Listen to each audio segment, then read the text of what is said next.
Detective James Miller stood at the window of his office, watching snowflakes dance in the December wind. The old grandfather clock struck midnight, its deep chimes echoing through the empty police station. Just as he was about to leave, his phone rang. "Detective Miller speaking," he answered, his breath forming small clouds in the cold office. "Detective, you need to come to 42 Pine Street immediately," said Officer Thompson, his voice shaking. "There's been an incident at the Marshall Mansion."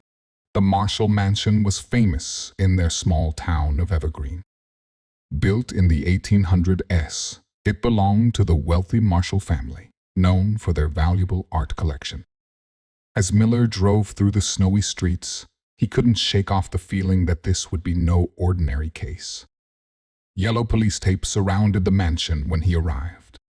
Inside, the grand entrance hall was a mess of footprints in the dust.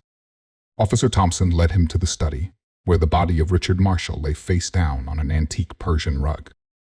"What happened here?" Miller asked, examining the scene. "The security guard found him during his routine check at 11:30 p.m., Thompson explained. "The safe in the wall is open and empty. The guard says it contained a rare diamond necklace worth millions." Miller noticed something odd. Despite the apparent robbery, nothing else in the room was disturbed. The valuable paintings still hung on the walls. Even the victim's gold watch remained on his wrist. "Who had access to the safe?" Miller asked. According to the staff, only Mr. Marshall and his 3 guests knew the combination. "They're waiting in the living room." In the living room, Miller found 3 people: Emma White, the victim's business partner, David Cooper, an art dealer, and Maria Rodriguez, the mansion's curator. All had arrived yesterday for the annual winter art exhibition. "Ms. White, where were you at 11:30 p.m.? Miller began his questioning. "I was in my room, going through tomorrow's exhibition documents," she answered, her hands clutching a leather portfolio. "Can anyone confirm that?" "No, I was alone." David Cooper spoke next, his voice steady. "I was in the library until midnight, Detective. The security cameras can prove it." Maria Rodriguez twisted her silver bracelet nervously. "I was in the garden house, cataloging new arrivals for the exhibition. The guard saw me there at 11:00 p.m.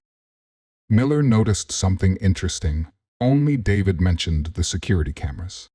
Walking back to the study, he asked Thompson to show him the security footage.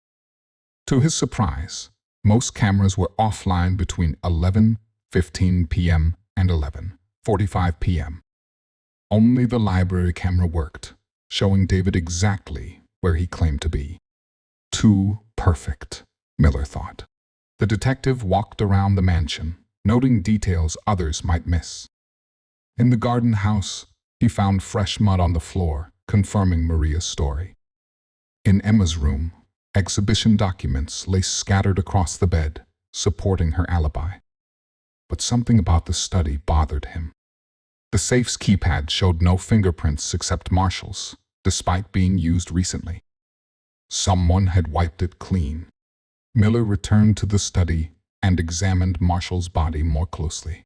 The victim's right hand was clenched around something, a small piece of paper.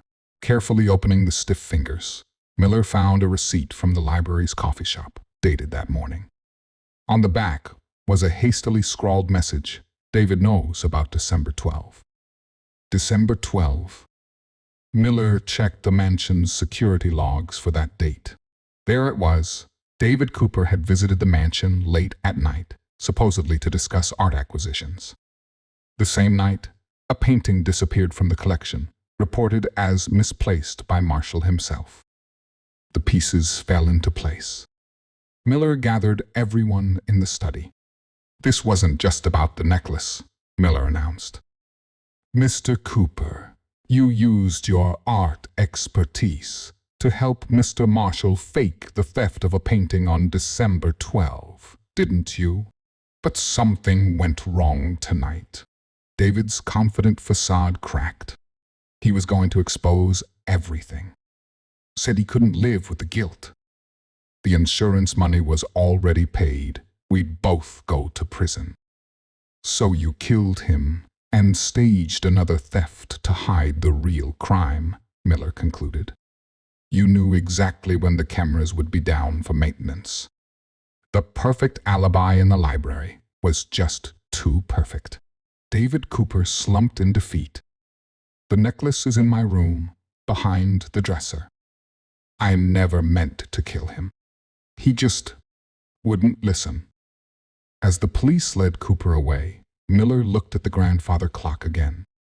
In the end, time always revealed the truth. The echoes of that December night would fade, but justice had been served. Officer Thompson appeared at his side. How did you know it was Cooper? Miller smiled tiredly. Real thieves take everything valuable. Cooper only took the necklace because he needed this to look like a simple robbery.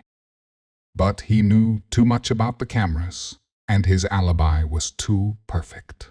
In my experience, perfect alibis usually hide imperfect crimes. Outside, the snow continued to fall, covering the mansion in a clean white blanket, as if trying to erase the dark events of the night. But some echoes, Miller knew, would always remain, whispering their secrets to those who knew how to listen.